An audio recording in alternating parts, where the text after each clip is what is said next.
Hello friends. അപ്പോൾ ഇന്ന് ഞാൻ വന്നിട്ടുള്ളത് ഒരു ലൈഫ് സ്റ്റോറി പറയാൻ വേണ്ടിയിട്ടാണ് കേട്ടോ.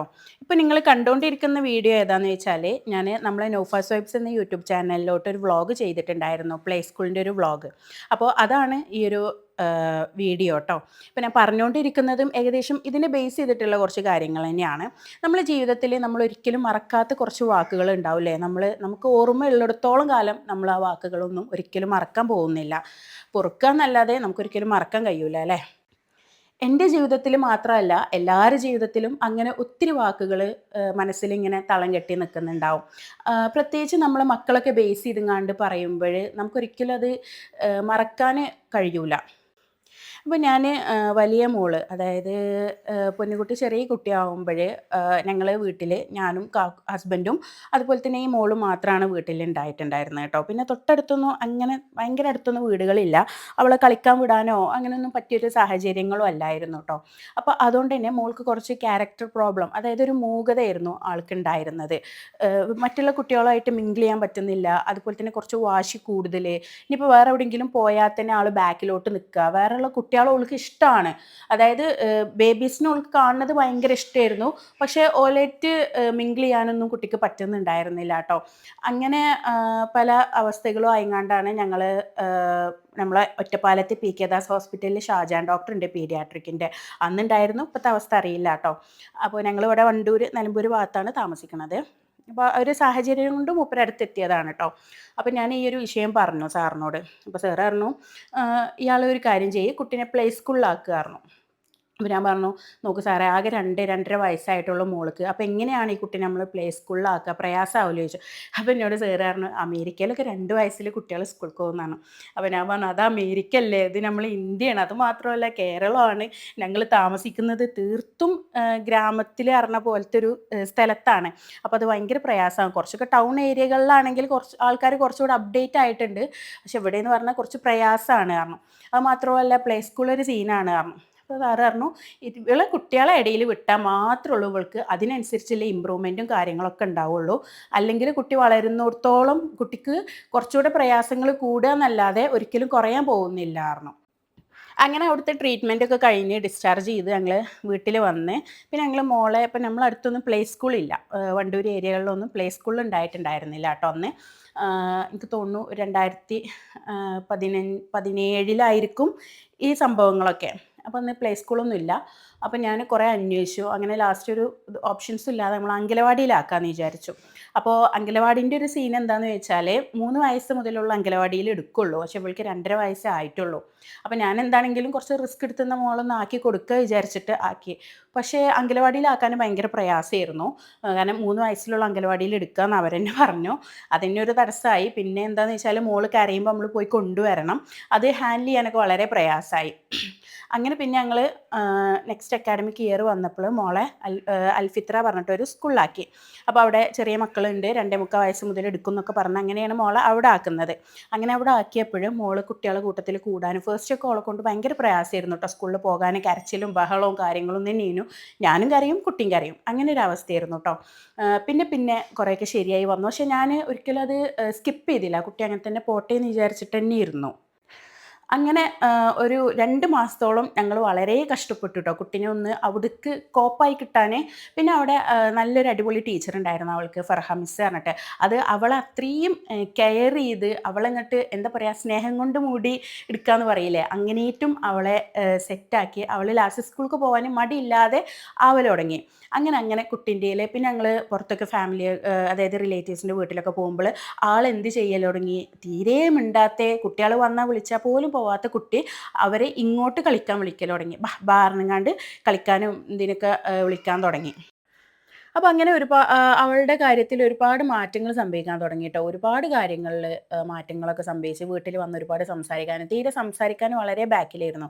എന്തെങ്കിലും ഒരു കാര്യം ഉണ്ടെങ്കിൽ തന്നെ അവൾ ആംഗ്യം കാണിക്കും. അപ്പോൾ ഡോക്ടർ എന്നോട് പറഞ്ഞു, ആംഗ്യം കാണിക്കുമ്പോൾ ഈ മൈൻഡ് ചെയ്യരുത്, അവളെ കൊണ്ട് പറയിപ്പിക്കണം. പറഞ്ഞാൽ മാത്രം ആ കാര്യം സാധിച്ചു കൊടുത്താൽ മതിയായിരുന്നു. അപ്പോൾ എന്ത് കണ്ടാലും അവൾ ഞാൻ അറിയുന്നല്ലാതെ എന്താ കാര്യം എന്നും അറിയില്ലായിരുന്നു. ലാസ്റ്റ് അവൾ പറയോളം ഞാനും വെയിറ്റ് ചെയ്യും, മൈൻഡ് ചെയ്യാതെ നിൽക്കും. ലാസ്റ്റ് അവൾ പറയൽ തുടങ്ങി. അങ്ങനെ സംസാരിക്കാനും ഒക്കെ എല്ലാ കാര്യങ്ങളിലും ഓൾ മോള് ഓക്കെ ആവൽ തുടങ്ങി.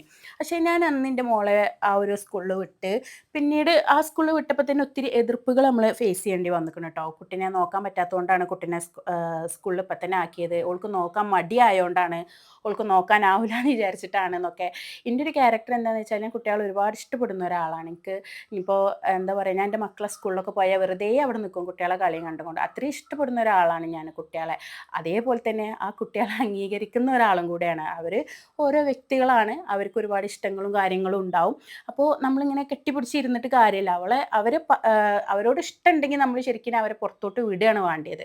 കാരണം അവരെ ജീവിക്കാൻ അനുവദിക്കല്ല. അത് അവരെ നമ്മൾ ചിറകിൻ്റെ ഉള്ളിൽ ഇങ്ങനെ വെച്ചാൽ അവരത്രയും പാമ്പർ ചെയ്ത് വഷളാവാന്നല്ലാതെ ഒന്നുമില്ല. അങ്ങനെ ഒരുപാട് സംഭവങ്ങൾ ഞാൻ കേട്ടിട്ടുണ്ടായിരുന്നു കേട്ടോ. കുട്ടീനെ നോക്കാൻ പറ്റാത്തതുകൊണ്ടാണെന്നുള്ളൊരു കാര്യങ്ങളൊക്കെ. പിന്നെ പ്രത്യേകിച്ച് അങ്ങനെ പറയാൻ മറ്റൊരു കാര്യം കൂടെ, ചിന്നുകുട്ടിയും ഓളെ കൂടെ തന്നെ ചെറിയൊരു ബേബിയായിരുന്നു ആ ഒരു സമയത്ത്. അതായത് മൂത്ത 2 മക്കളും 1.25 വയസ്സിൻ്റെ മാറ്റമുള്ളൂ. അപ്പോൾ അങ്ങനെ അടുത്തൊരു അക്കാഡമിക് ഇയർ വന്നപ്പോഴത്തേന് ചെറിയ കുട്ടി എന്ത് ചെയ്യും, ഇവള് സ്കൂൾക്ക് പോകുന്നത് കണ്ട, താത്ത സ്കൂൾക്ക് പോകുന്നത് കണ്ടാൽ ഓടിക്കയറി ഓട്ടോറിക്ഷ കയറിയിരിക്കും. അങ്ങനെ അവൾക്ക് സ്കൂൾക്ക് പോകാൻ താല്പര്യമില്ല പോലെ. അപ്പം ഞങ്ങൾ എന്ത് ചെയ്തു, നെക്സ്റ്റ് അക്കാഡമിക് ഇയറിൽ അഡ്മിഷനൊന്നും എടുത്തില്ല. അവളെ വെറുതെ വിടാൻ തുടങ്ങി. ആ സമയത്ത് രണ്ടാമത്തെ മോൾക്ക് 2 വയസ്സോ 5 മാസമോ ആണ് കേട്ടോ. അപ്പോൾ അവള് സ്കൂൾക്ക് പോകൽ തുടങ്ങി കേട്ടോ. അങ്ങനെ ഫസ്റ്റത്തെ ദിവസം ആൾ ഭയങ്കര ഉഷാറായിട്ട് പോയി. സെക്കൻഡ് ദിവസം കുറച്ചിങ്ങനെ മടി കാണിക്കാൻ തുടങ്ങി. അപ്പോൾ ഞാൻ വിചാരിച്ചു നന്നായിട്ട് മടിയാണെങ്കിൽ വിടൊന്നും വേണ്ട, കാരണം വയസ്സാവുന്നേ ഉള്ളൂല്ലോ, ഇന്നെന്താണെങ്കിലും പൊക്കോട്ടെ വിചാരിച്ചു. അങ്ങനെ രണ്ടാമത്തെയും മൂന്നാമത്തെയും ദിവസം ആൾക്ക് കുറച്ച് പ്രയാസങ്ങളൊക്കെ ഉണ്ടായിരുന്നു. എന്നാലും ആൾ പോയി. വലിയൊരു കരച്ചിലും കാര്യങ്ങളൊന്നും ഉണ്ടായില്ല കേട്ടോ. ചെറുതായിട്ട് ഇങ്ങനെ ഒരു നമ്മൾ വിട്ട് നിൽക്കുമ്പോൾ ഒരു സെപ്പറേഷൻ പേടി ഉണ്ടാവുമല്ലോ, അത് മാത്രം. അങ്ങനെ അവൾ ആ ഒരു സമയത്ത് അങ്ങനെ സ്കൂളിലോട്ട് പോയി. പിന്നെ 2, 3 ദിവസം കഴിഞ്ഞ് ആൾ സെറ്റായിട്ടോ. പിന്നെ എന്നും അവൾക്ക് സ്കൂൾക്ക് പോകണം. സ്കൂൾക്ക് പോവാതിരിക്കാൻ വയ്യ. മൂത്ത മോൾക്ക് പനിയാണെങ്കിലും ചെറിയ ആൾക്ക് സ്കൂൾക്ക് പോകണം. "താത്തയും പിരിഞ്ഞ് ഇങ്ങോട്ട് ഞാൻ സ്കൂൾക്ക് പോകാറ്" ട്ടോ കുട്ടി. അങ്ങനെ രണ്ടാളും സ്കൂൾക്ക് പോകൽ തുടങ്ങി. അപ്പോൾ രണ്ടാളെയും പാടെ ആക്കിയേക്കപ്പോൾ നമ്മളെ ഒരു ഇതെന്താന്ന് വെച്ചാൽ തീരെയും നോക്കാൻ പറ്റാത്തതുകൊണ്ടാണ്, ഓൾക്കൊന്നും കുട്ടീനെ നോക്കാനാവില്ല എന്ന് വിചാരിച്ചിട്ടാണ്, പിന്നെ എന്തിനാ ഓൾ ഇതിന് നിന്നതെന്നുള്ള മട്ടിലായിരുന്നു സംസാരങ്ങളൊക്കെ. പക്ഷെ നമ്മളെ പ്രയാസങ്ങളും നമ്മളെ സങ്കടങ്ങളും നമ്മളെ അനുഭവങ്ങളും വേറെ ആയിരിക്കൂലേ. നമുക്കറിയാം നമ്മൾ എന്തുകൊണ്ടാണ് ഇത് ചെയ്യുന്നതെന്നുള്ളത്. പറയുന്നവർക്ക് പലതും പറയാനുണ്ടാവും. അപ്പോൾ ഞാൻ അങ്ങനെ ആലോചിക്കും, ഞാൻ അന്ന് ഇവരുടെ വാക്കൊക്കെ കേട്ടിട്ട് തളരാനോ അല്ലെങ്കിൽ കുട്ടീനെ പറഞ്ഞയക്കാതെ ഇരുന്നിക്കണമെങ്കിൽ അന്ന് ഡോക്ടർ പറഞ്ഞ പോലെ കുട്ടിയുടെ കാര്യങ്ങളിൽ ഒരുപാട് പ്രശ്നങ്ങളാവുക എന്നല്ലാതെ ഒരിക്കലും ഒരു ഇമ്പ്രൂവ്മെൻറ്റോ കാര്യങ്ങളോ ഉണ്ടാവില്ലായിരുന്നു. പിന്നെ ഞാൻ മൂന്നാമത്തെ മോളെ പെട്ടെന്ന് പ്ലേ സ്കൂളിലാക്കി കേട്ടോ. 2.5 വയസ്സാകുമ്പോഴത്തേന് ഞാനോളെ പ്ലേ സ്കൂളിലാക്കി. അവൾ പോകൽ തുടങ്ങി. അപ്പോൾ ആ ഒരു പ്ലേ സ്കൂളിൻ്റെ വീഡിയോ തന്നെയാണ് ഇപ്പോൾ ഈ കാണുന്നത് കേട്ടോ. അപ്പോൾ ഞാൻ മൂന്നാമത്തെ മോനെയും കൊണ്ട് അവിടെ ജസ്റ്റ് വിസിറ്റ് ചെയ്യാൻ പോയിട്ടുണ്ടായിരുന്നു. അപ്പോൾ ഞാൻ വ്ളോഗൊക്കെ ചെയ്തിട്ടുണ്ടായിരുന്നു. അപ്പോൾ ആ ഒരു വീഡിയോ ആണ്, അവിടുത്തെ വിശേഷങ്ങളൊക്കെയാണ് നിങ്ങൾ കാണുന്നത് കേട്ടോ. അപ്പോൾ ഞാൻ ഇപ്പോൾ പറഞ്ഞു വരുന്നത് എന്താണെന്ന് വെച്ചാൽ, നമ്മളെ മക്കളെ നമ്മളിങ്ങനെ കൂട്ടിപ്പിടിച്ച് ഇപ്പം തന്നെ എന്തിനാണ് സ്കൂൾക്ക് പറഞ്ഞയക്കണത്, നമ്മൾ ഇനിയിപ്പോൾ ഒരു പോകൽ തുടങ്ങി എന്നും സ്കൂൾ തന്നെയല്ലേ, നമ്മൾ ഉമ്മാൻ്റെ അടുത്താണ് കുട്ടി നിൽക്കേണ്ടത്, അങ്ങനെയൊക്കെ ശരി തന്നെയാണ്, ഉമ്മാൻ്റെ അടുത്ത് തന്നെയാണ് കുട്ടി നിൽക്കേണ്ടത്. ഇപ്പം നിങ്ങൾ തന്നെ ഒന്ന് ആലോചിച്ച് നോക്കിയാൽ മതി, നമ്മൾ എത്ര പേര് നമ്മൾ മക്കളെ കൂടെ കളിക്കലുണ്ട്. വളരെ കുറച്ച് പേരേ ഉണ്ടാവുള്ളൂ. ബാക്കിയുള്ളവരൊക്കെ വീട്ടിലത്തെ പണിയെടുക്കുക, അപ്പോൾ കുട്ടികളെ വേറെ എന്തെങ്കിലും കളിക്കായിരിക്കും. പിന്നെ നമ്മൾ കുട്ടികളെ ഉറക്കം ഉച്ചക്ക് നീക്കും, ഭക്ഷണം കൊടുക്കും, വീണ്ടും അവരെ കളിയിൽ നമ്മൾ ഫോണുമ്മേ ആയിരിക്കും അല്ലേ. മിക്കവരും അങ്ങനെ തന്നെ ആയിരിക്കും കേട്ടോ. ഒരു 75% പേരും അങ്ങനെ തന്നെ ആയിരിക്കും. ബാക്കിയുള്ളവർ മാത്രമായിരിക്കും മക്കളെ കൂടെ കളിക്കാനും മക്കളോട് സംസാരിക്കാനും മക്കളെ വിശേഷങ്ങൾ അറിയാനും മക്കളെ കൂടെ അവരെ ആയിട്ട്, അതായത് ഇപ്പോൾ എന്താ പറയുക, കുട്ടി മുട്ടുത്തി നടക്കുകയാണെങ്കിൽ അമ്മ മുട്ടുത്തി നടക്കുന്നവർ വളരെ അപൂർവമായിരിക്കും. അതായത് കുട്ടിയുടെ കൂടെ ക്വാളിറ്റി ടൈം സ്പെൻഡ് ചെയ്യുക എന്നുള്ളതാണ്. നമ്മൾ അമ്മമാർ 24 മണിക്കൂറും കുട്ടിയുടെ കൂടെ വേണമെന്നല്ല, കുട്ടിയുടെ കൂടെ ഉണ്ടാകുമ്പോൾ അത് ക്വാളിറ്റി ടൈം ആക്കി എടുക്കുക എന്നുള്ളതാണ്. ഇപ്പോൾ ഈ ഒരു പ്ലേ സ്കൂൾ എന്ന് പറഞ്ഞാൽ വണ്ടൂരുള്ളതാണ് കേട്ടോ. അപ്പോൾ എൻ്റെ നീനുമോള് പോയിപ്പോൾ ചെക്കന് പോയപ്പോൾ കണ്ടോ, അവൻ അവിടെ ഫുൾ ഹാപ്പിയാണ്. അവർക്ക് കുഞ്ഞിത്താത്താരെയും ഇവരൊക്കെ കണ്ടപ്പോൾ അവന് ഫുള്ള് ഹാപ്പി. അപ്പോൾ ഇവിടെ 6 മാസം മുതൽ മക്കളെ എടുക്കുന്നുണ്ട്. ഇവിടെ KG സെക്ഷനും കാര്യങ്ങളൊക്കെ ഉണ്ട്. KGയിലോട്ട് അഡ്മിഷൻ ആരംഭിച്ചിട്ടുണ്ട്. അതുപോലെ തന്നെ മോണ്ടിസോറി സിസ്റ്റം കൂടെയാണ്. അപ്പോൾ മക്കൾ ഇപ്പോൾ ഒരു മോണ്ടിസോറി പഠിച്ചൊരു കുട്ടി എന്ന് പറഞ്ഞാൽ ടൂൾ ഉപയോഗിച്ചുകൊണ്ടാണ് അവരുടെ പഠനങ്ങൾ മുഴുവൻ. ആ കുട്ടി ഒരിക്കലും എവിടെയും ഇതാവില്ല. കാരണം എന്താണെന്ന് വെച്ചാൽ അതിലൂടെ ലൈഫ് സ്കില്ലും കൂടെ, ഈവൻ ഒരു വാതിലിൻ്റെ ഉള്ളിൽ അല്ലെങ്കിൽ റൂമിൽ ലോക്കായിട്ട് കുടുങ്ങിയാൽ ആ കുട്ടിക്ക് ആ ലോക്ക് എങ്ങനെ തുറക്കുക എന്നുള്ളത് വരെ ഒരു മോണ്ടിസോറി പഠിച്ചൊരു കുട്ടിക്ക് അറിയുന്നുണ്ടാവും. അങ്ങനെയാണ് ആ ഒരു പഠന രീതി. അപ്പം ഞാനെപ്പോഴും പറയുന്നതെന്ന് വെച്ചാൽ, നമ്മളെ കുട്ടികളെ നമ്മൾ ഇങ്ങനെ കൂട്ടിപ്പിടിച്ചിട്ട് അവരെ പാമ്പർ ചെയ്യല്ല വേണ്ടത്. അവർക്ക് ക്വാളിറ്റി ടൈം കൊടുത്ത് ബാക്കി അവരായിരിക്കാൻ അനുവദിക്കുക. കുട്ടികളെ കൂട്ടത്തിൽ വിടുക. അവർക്ക് ഇഷ്ടമുള്ള പോലെ ഇതാവുക. പ്ലേ സ്കൂളുകളും അംഗനവാടികളൊക്കെ ഉണ്ടെങ്കിൽ തീർച്ചയായിട്ടും നിങ്ങൾ അവിടെ ആക്കുക. ഇപ്പം അംഗനവാടിന്ന് നമ്മൾ എന്ത് സംഭവം ഇപ്പം അംഗനവാടിക്ക് ആക്കുകയാണെങ്കിലും പ്ലേ സ്കൂളിൽ ആക്കുകയാണെങ്കിലും ഒക്കെ നിങ്ങൾ നന്നായിട്ട് അന്വേഷിക്കുക. അവിടുത്തെ കാര്യങ്ങളൊക്കെ എങ്ങനെയാണ്, എത്രത്തോളം അവർ കുട്ടികളെ കെയർ ചെയ്യുന്നുണ്ട്, എന്തൊക്കെയാണ് അവസ്ഥകൾ എന്നുള്ളത്. അതിനുശേഷം മാത്രം പിന്നെ ഒത്തിരി പഠിക്കുന്ന ഉമ്മമാർ അതുപോലെ തന്നെ ജോലിക്കൊക്കെ പോകാൻ താല്പര്യമുള്ളവരൊക്കെ ഉണ്ടാകും. അപ്പോൾ അങ്ങനെയുള്ളവർക്കൊക്കെ ഇങ്ങനത്തെ ഒരു ഓപ്ഷനായിരിക്കും ഏറ്റവും നല്ലത്. കളിയിലൂടെ പഠനം എന്ന് പറഞ്ഞ പോലെയാണ് നമ്മളെ പ്ലേ സ്കൂളും അതുപോലെ തന്നെ മോണ്ടിസോറി സിസ്റ്റമൊക്കെ വരുന്നത്. നമ്മൾ ഫസ്റ്റ് കുട്ടികളാക്കുമ്പോൾ നമുക്ക് പല സംഭവങ്ങളും പ്രത്യേകിച്ച് സിറ്റി ഏരിയകളിലൊന്നും അല്ലെങ്കിൽ നമ്മൾ നാട്ടിൻ പുറത്തൊക്കെ താമസിക്കുന്നവരാണെങ്കിൽ പല സംഭവങ്ങളും നമ്മൾ കേൾക്കേണ്ടി വരും. പക്ഷേ ആ ഒരു കേട്ടു എന്നതുകൊണ്ട് നമ്മൾ തളർന്നിരിക്കാതെ നമ്മൾ കുറച്ചൊക്കെ സ്ട്രോങ് ആയിട്ട് നിന്ന് നമ്മളെ മക്കൾക്ക് വേണ്ടിങ്ങാണ്ട് നമ്മൾ പലതും കേൾക്കേണ്ടി വരും. അതൊക്കെ മൈൻഡ് ചെയ്യാതെ ഇരിക്കുക, മുന്നോട്ട് പോവുക, അവരുടെ കൂടെ ക്വാളിറ്റി ടൈം സ്പെൻഡ് ചെയ്യുക, അവരെ ഇടയിൽ അവരായിരിക്കാൻ അനുവദിക്കുന്ന ഇടങ്ങളിൽ അവരെ ആക്കുക. അപ്പോൾ കുട്ടികളെ കൂട്ടത്തിൽ കൂടുമ്പോൾ കുട്ടികൾക്ക് അതിൻ്റേതായിട്ടുള്ള ഇമ്പ്രൂവ്മെൻറ്റും കാര്യങ്ങളൊക്കെ ഉണ്ടാവും. ഇത് ഞാൻ എൻ്റെ ഒരു അനുഭവത്തിൽ നിന്ന് പറയാണ് കേട്ടോ.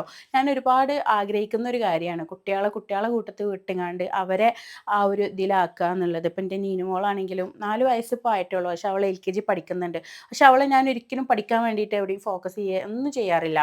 അവൾ അതിൽ കൂടി അങ്ങനെ കളിച്ച് നടന്നോട്ടെ, പഠിക്കുകയാണെങ്കിൽ പഠിച്ചോട്ടെ, പഠിക്കണ്ടെങ്കിൽ പഠിക്കണ്ട, അവരെങ്ങനെ നടന്നോട്ടെ, കുട്ടികളുടെ ഇടയിൽ കളിച്ചും ചിരിച്ചും എന്നാൽ പഠിക്കണം എന്താണെന്നുള്ളതൊക്കെ അറിഞ്ഞുകൊണ്ട് അങ്ങനെ നടക്കട്ടെ. ഞാനീ പറഞ്ഞതിനോട് ഒരുപാട് പേർക്ക് എതിർപ്പുണ്ടാവും. പക്ഷെ ഞാനീ പറഞ്ഞതെല്ലാതും എൻ്റെ അനുഭവങ്ങളും എൻ്റെ അഭിപ്രായങ്ങളുമാണ്. നിങ്ങൾക്ക് ഇഷ്ടമുള്ളവർക്ക് സ്വീകരിക്കാം, അല്ലാത്തവർക്ക് തള്ളിക്കളയാം. ഞാൻ ആ ഒരു വ്ളോഗിലും ഇതിനെക്കുറിച്ച് ചെറുതായിട്ടൊന്ന് സൂചിപ്പിച്ചിട്ടുണ്ടെങ്കിലും എനിക്ക് ആ ഒരു പ്ലേ സ്കൂള് കൃത്യമായിട്ട് വീഡിയോ ചെയ്യേണ്ടതുകൊണ്ട് ഞാൻ ഈ ഒരു വിഷയങ്ങളൊന്നും പറഞ്ഞിട്ടുണ്ടായിരുന്നില്ല.